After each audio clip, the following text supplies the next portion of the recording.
Hello everyone. कल हम आपको डी ब्लॉक के तत्वों के बारे में, इनके चुंबकीय गुणों के बारे में बता रहे थे। एक बार थोड़ा सा पुनः याद दिलाता हूँ। कोई भी डी ब्लॉक का तत्व है, उसके पास माना हम किसी एक का विन्यास बना लें, टाइटेनियम का विन्यास बना लें, 1s2 2s2 2p6 3s2 3p6 4s2 3d2। ये युग्मित इलेक्ट्रॉन है। एक कक्षक में दो इलेक्ट्रॉन आते हैं तो वो युग्मित होते हैं, युग्मित हैं, युग्मित हैं, युग्मित हैं, युग्मित हैं, युग्मित है। ये भी युग्मित है, परंतु ये दोनों इलेक्ट्रॉन कैसे हैं? अयुग्मित हैं। ये सारे युग्मित हैं और ये दो इलेक्ट्रॉन कैसे हैं? अयुग्मित हैं। हमें पता है इलेक्ट्रॉन दो तरह से गति करते हैं, कक्षीय गति और चक्रण गति। इन गतियों के कारण चुंबकीय आघूर्ण उत्पन्न होता है। तो कुल चुंबकीय आघूर्ण जो है वो चक्रण चुंबकीय आघूर्ण, और ये चक्रण चुंबकीय आघूर्ण है μs, और ये कक्षीय कक्षीय चुंबकीय आघूर्ण के योग के तुल्य होता है। परंतु कक्षीय, क्योंकि इनकी कक्षीय गति बहुत सीमित होती है, इसीलिए इसका मान लगभग 0 होता है और कुल चुंबकीय आघूर्ण चक्रण चुंबकीय आघूर्ण के तुल्य होता है। अब जो चक्रण चुंबकीय आघूर्ण है वो युग्मित इलेक्ट्रॉनों का तो वैसे ही 0 हो जाता है। इसके चुंबकीय आघूर्ण और इसका चुंबकीय आघूर्ण मान में बराबर है, दिशा में विपरीत है, ये तो वैसे ही 0 हो जाता है।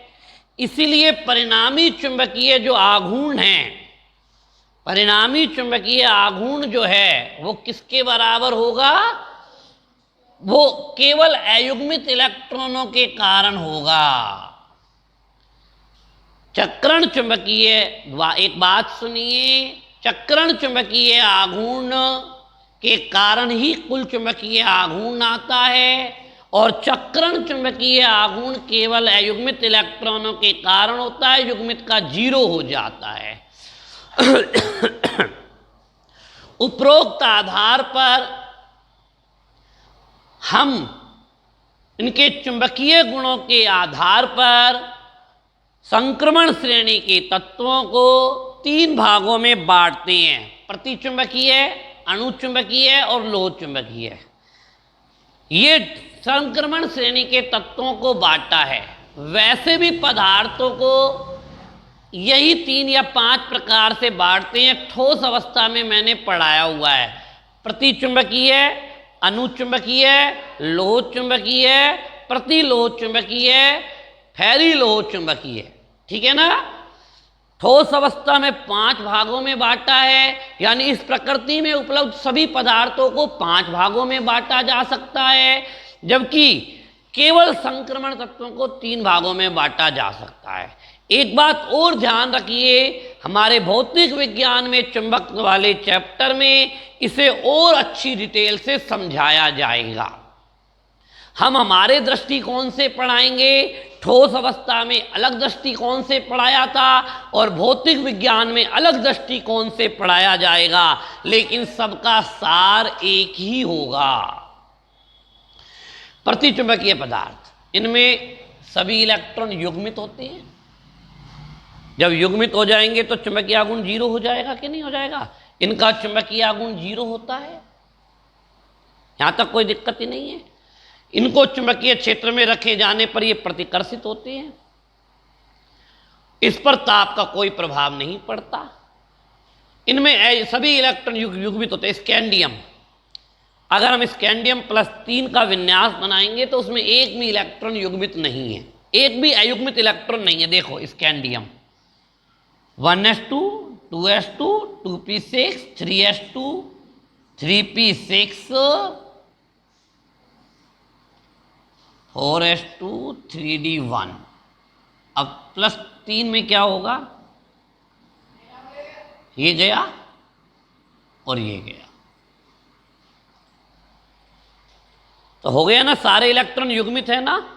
तो इनमें सभी इलेक्ट्रॉन युग्मित होते हैं, इनका चुंबकीय आघूर्ण शून्य होता है, चुंबकीय क्षेत्र में रखे जाने पर प्रतिकर्षित होते हैं, इनके चुंबक पर ताप का कोई प्रभाव नहीं होता। प्रतिचुंबकीय अगर आपको समझ आ गया है तो हम अनुचुंबकीय पे चलते हैं। इनमें अयुग्मित इलेक्ट्रॉन होंगे, थोड़ा बहुत चुंबकीय आघूर्ण होगा, यानी चुंबकीय आघूर्ण 0 नहीं होगा। चुंबकीय क्षेत्र में रखे जाने पर कम तीव्रता वाले क्षेत्र से अधिक तीव्रता वाले क्षेत्र की ओर आकर्षित होते हैं, ये अनुचुंबकीय का गुण है। चुंबकीय क्षेत्र में रखे जाने पर चुंबक की भांति व्यवहार करते हैं और चुंबकीय क्षेत्र हटा लेने पर इनका चुंबकीय गुण समाप्त हो जाता है। इसका अनुचुंबकीय गुण ताप के व्युत्क्रमानुपाती होता है। इनमें एक आध अयुग्मित इलेक्ट्रॉन होते हैं, जब अपन ने इनके विन्यास बनाए हैं तो इनके बनाएंगे तो एक आध अयुग्मित इलेक्ट्रॉन होंगे। तो अनुचुंबक तो आपके समझ में आ गया, अयुग्मित इलेक्ट्रॉन होते हैं, परिणामी चुंबकीय आघूर्ण शून्य नहीं होता, थोड़ा बहुत तो होता ही है, बचता ही है। चुंबकीय क्षेत्र में रखे जाने पर चुंबक की भांति व्यवहार करते हैं और चुंबकीय क्षेत्र हटा लेने पर भी इनका चुंबकीय गुण समाप्त हो जाता है। अनुचुंबक ताप के व्युत्क्रमानुपाती होता है। अब जो तीसरा प्रकार है लोह चुंबकीय, इनमें अयुग्मित इलेक्ट्रॉनों की संख्या ज्यादा होगी, प्रत्येक परमाणु एक चुंबक की भांति व्यवहार करेगा और प्रत्येक परमाणु का एक चुंबकीय आघूर्ण होगा। ये देखिए,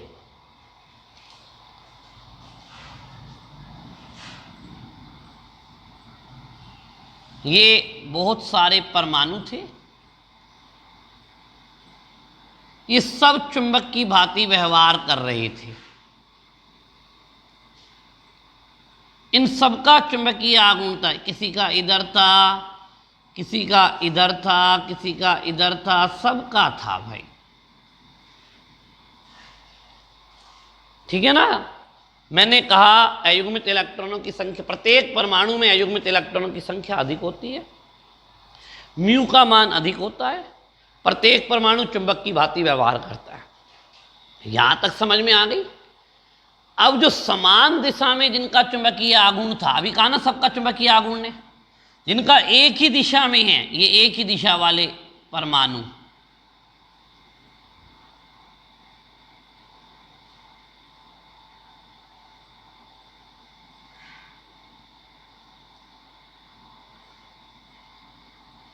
और ये अलग दिशा वाले परमाणु, इन सबका चुंबकीय आघूर्ण अलग दिशा में है, और ये इस दिशा वाले चुंबकीय आघूर्ण, ये तीर का निशान पता लग रहा है, चुंबकीय आघूर्ण की दिशा बता रहे हैं। मैंने कहा समान दिशा में चुंबकीय आघूर्ण वाले परमाणु समूह बना लेते, इन्होंने समूह बना लिया, मैंने 3 समूह बनाए हैं।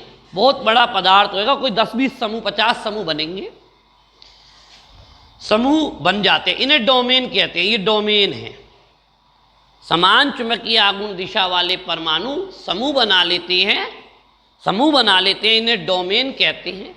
डोमेनों का संरेखन फिलहाल तो अलग अलग दिशा में है, डोमेनों का संरेखन फिलहाल तो अलग अलग दिशा में है, और परिणामी चुंबकीय आघूर्ण लिख रहा है चुंबकीय क्षेत्र की अनुपस्थिति में, जब चुंबकीय क्षेत्र नहीं लगाया तो डोमेनों का संरेखन इस प्रकार होता है कि परिणामी चुंबकीय आघूर्ण शून्य हो। फिलहाल तो इधर उधर है, लेकिन जब चुंबकीय क्षेत्र लगा लेते हैं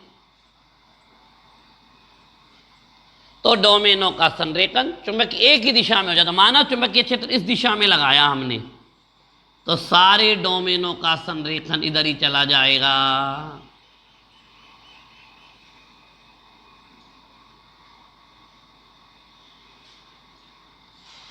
डोमेनों का संरेखन चुंबकीय क्षेत्र की दिशा में हो जाता है और यह पदार्थ चुंबक की भांति व्यवहार करने लग जाता है। और अगर हम इसका चुंबकीय क्षेत्र हटा भी लें तो भी इसका चुंबकीय गुण समाप्त नहीं होता। उदाहरण FeNiCOMnFe2O3। दोबारा सुन लीजिए, लोह चुंबकीय पदार्थों में लोह चुंबकीय पदार्थों में क्या होता है, अयुग्मित इलेक्ट्रॉनों की संख्या अधिक होती है, म्यू का मान अधिक होता है, प्रत्येक परमाणु चुंबक की भांति व्यवहार करता है, समान चुंबकीय आघूर्ण वाले परमाणुओं का समूह बना होता है जिसे डोमेन कहते हैं। चुंबकीय क्षेत्र की अनुपस्थिति में डोमेनों का संरेखन इस प्रकार होता है कि परिणामी चुंबकीय आघूर्ण शून्य हो, लेकिन जब चुंबकीय क्षेत्र में रखा जाता है तो डोमेनों का संरेखन एक ही दिशा में हो जाता है, चुंबकीय क्षेत्र की दिशा में हो जाता है,